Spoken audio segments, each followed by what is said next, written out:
रमेश अपने छोटे से परिवार के साथ बहुत ही खुश रहता था। उसकी पत्नी का नाम मालती और एक 9 साल का बेटा रिंकू था।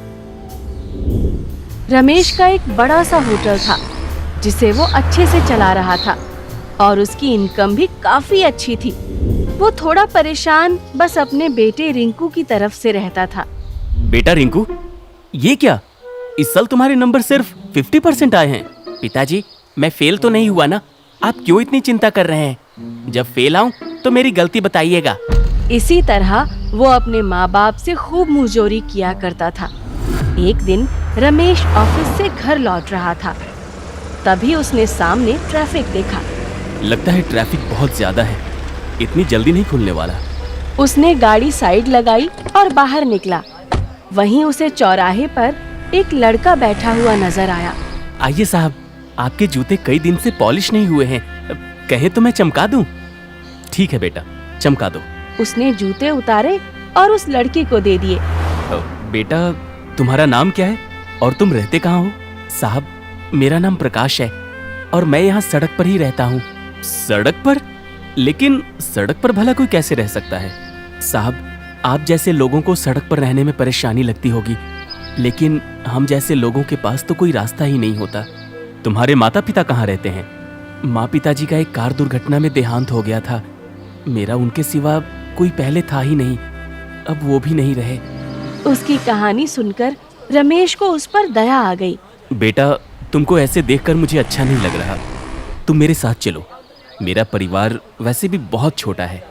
तुम हमारे साथ रहोगे तो तुम्हारे लिए भी अच्छा होगा और हमारे घर में भी थोड़ी रौनक बढ़ जाएगी। ये सुनकर प्रकाश के चेहरे पर खुशी झलक आई और वो रमेश के चेहरे को एकटक देखने लगा। रमेश ने उसे अपनी कार में बिठाया और अपने घर ले आया। पापा, ये कौन है? बेटा, इसका नाम प्रकाश है और ये आज से यहीं रहेगा, तुम्हारा छोटा भाई बनकर। छोटा भाई? ये सुनकर रिंकू ने एक बार अपनी माँ की तरफ देखा और फिर पैर पटकता हुआ लॉन में चला गया। अब रमेश ने मालती को प्रकाश की कहानी बताई। उसे भी उस पर दया आ गई। कोई बात नहीं बेटा, तुम आज से यहीं रहोगे, मेरे दूसरे बेटे बनकर। अब प्रकाश को एक अच्छा परिवार मिल गया था और वो बहुत खुश था। लेकिन रिंकू उसे जरा भी पसंद नहीं करता था। रिंकू को उसके साथ रूम शेयर करना पड़ रहा था, लेकिन इसके बावजूद भी वो उससे बात नहीं करता था और उस पर तंज भी कसता था। एक दिन प्रकाश ने देखा कि रात के समय रिंकू कमरे से निकल रहा है। ये रिंकू इतनी रात में कहाँ जा रहा है? वो उठा और रिंकू के पीछे गया। उसने देखा कि रिंकू अपने माँ बाप के कमरे में जा रहा है। प्रकाश कुछ देर इंतजार करने लगा। उसके बाद उसने देखा कि रिंकू हाथ में एक काले कपड़े में कुछ लपेटकर घर से बाहर जा रहा है, तो वो भी उसके पीछे हो लिया। अगले दिन प्रकाश के मन में कुछ चल रहा था। माँ पिताजी को वो बात बताऊं कि नहीं? अब कुछ समझ नहीं आ रहा। उसने काफी देर सोचा। इतने में रमेश उसके पास आया। चलो रिंकू बेटा, होटल चलने का समय हो गया। जी पिताजी, आता हूँ। प्रकाश रमेश के साथ होटल पर रहता था और रिंकू पढ़ाई की आड़ में मौज मस्ती और घूमने फिरने में अपना समय बिताता था। इसी तरह से 15 साल गुजर गए। अब वो दोनों जवान हो गए थे और एक दिन अचानक से रिंकू एक लड़की को अपने घर ले आया। पिताजी, ये दिशा है, हम दोनों ने कोर्ट मैरिज कर ली है। ये देखकर मालती और रमेश हैरान रह गए। आओ दिशा, चलो, वो रहा हमारा कमरा। रिंकू की पत्नी दिशा एकदम अकड़ में रहा करती थी और वो भी न जाने क्यों प्रकाश से जला करती थी। ए जी, आपका ये सौतेला भाई हमारे रास्ते का कांटा बन सकता है। हमें इसको किसी भी तरह से निकालना होगा। अगर ये यहाँ रहा तो पिताजी इसे भी प्रॉपर्टी में हिस्सा देंगे, जो हमारे लिए ठीक नहीं रहेगा। अरे मैं तो कब से इसे भगाना चाहता हूँ, लेकिन पापा और माँ इससे बहुत प्यार करते हैं। उन पर कैसे जादू कर रखा है इसने। सुनिए, मेरे पास एक प्लान है। उसने न जाने रिंकू को क्या बताया। एक दोपहर के समय प्रकाश हॉल में बैठा था, तभी दिशा बाथरूम में पहुंची। सुनिए, जरा तौलिया देना। भाभी, भैया तो माँ पिताजी के साथ लॉन में बैठे हैं। ठीक है, तो तुम पकड़ा दो, वो सोफे पर पड़ा होगा। प्रकाश ने तौलिया उठाया और जैसे ही बाथरूम की तरफ गया, दिशा ने उसको अंदर खींच लिया। अरे क्या हुआ? ये तो दिशा की आवाज है। वो तीनों बाथरूम की तरफ भागे। तभी अचानक से दरवाजा खुला और अंदर से प्रकाश और दिशा बाहर निकले और दिशा की आंखों में आंसू थे। ये क्या हुआ दिशा? मैंने इस प्रकाश से टॉवल मांगा था, ये मेरे बाथरूम में घुस आया। नहीं भाभी जी, ये अब क्या कह रही हैं? आप ही ने मुझे अंदर खींचा था। इस पर रिंकू ने प्रकाश को 2 थप्पड़ लगा दिए। रमेश और मालती भी बहुत हैरान थे। इस घर में तुझे खाना पीना पैसा प्यार सब मिला और तू मेरी ही बीवी पर गंदी नजर रख रहा है। प्रकाश की आंखों से आंसू निकल पड़े। उसके माता पिता भी इस पर चुप ही रहे। इस बात से उसके दिल को बहुत ठेस पहुंची। निकल जा यहाँ से, वरना मैं तुझे पुलिस में दे दूंगा। प्रकाश भी आंसू बहाता हुआ घर से निकल गया। देखा तुमने कैसे हमारी चाल काम कर गई? सच में डार्लिंग, तुम तो बहुत चालू हो। ये दोनों बहुत खुश थे। एक तरफ प्रकाश ने लाला से कर्ज लेकर कचौरियों का एक ठेला लगा लिया, जिस पर वो कचौरियां बेचकर अपना खर्चा संभाल रहा था। उसकी काफी अच्छी कमाई हो रही थी और वो एक छोटे से किराए के घर में रह रहा था।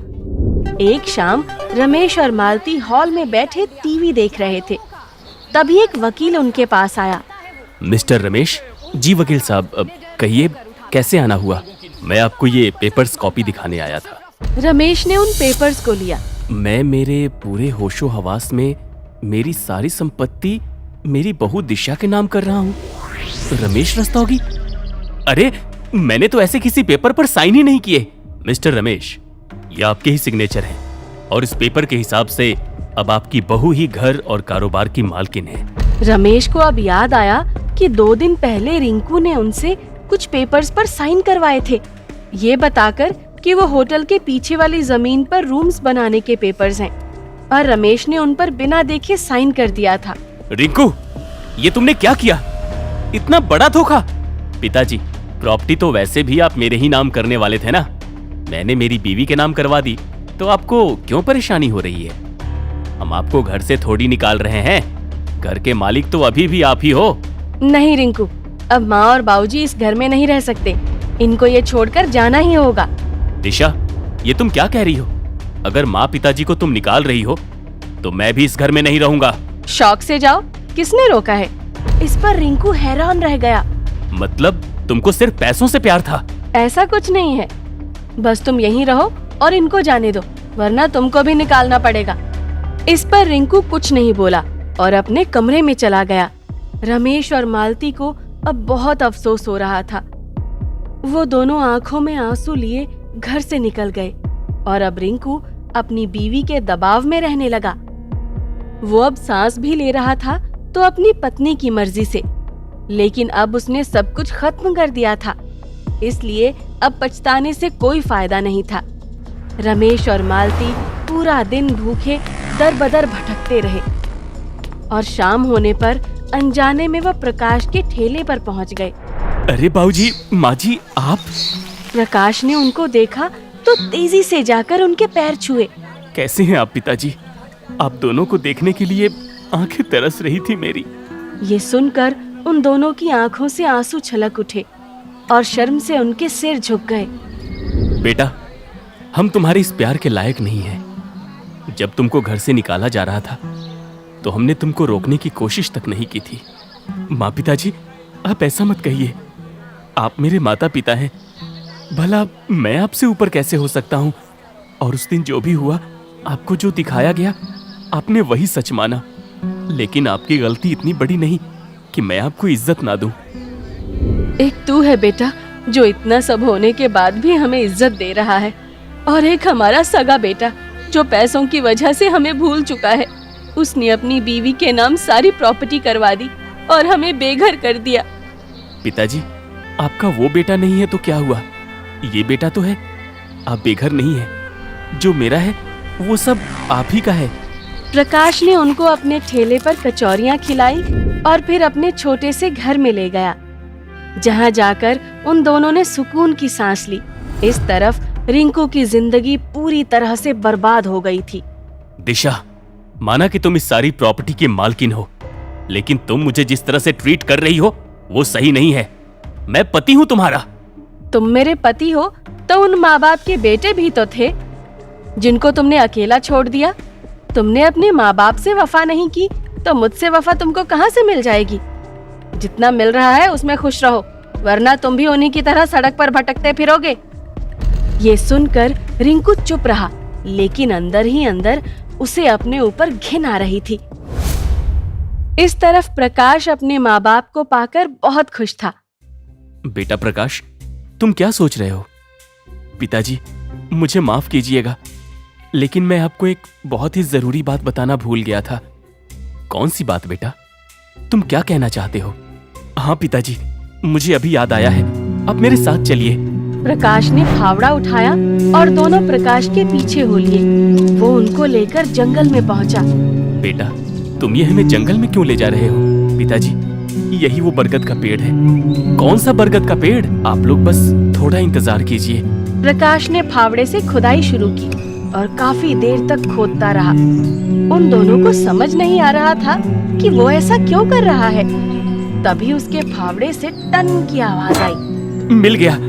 उसने फावड़ा जमीन पर रखकर उस चीज को उठाया तो वो एक कलश था। अरे, ये कलश यहाँ किसने गाड़ा था? रमेश ने कलश का ढक्कन हटाया तो उसमें भारी भरकम जेवर थे। अरे, ये सब क्या है बेटा? पिताजी, बचपन में भैया ने आपकी तिजोरी से गहने चोरी किए थे और उनको जमीन में गाड़ दिया था। उस समय मैंने उनका पीछा किया था और उनके जाने के बाद ये कलश मैंने उस जगह से निकालकर यहाँ गाड़ दिया था।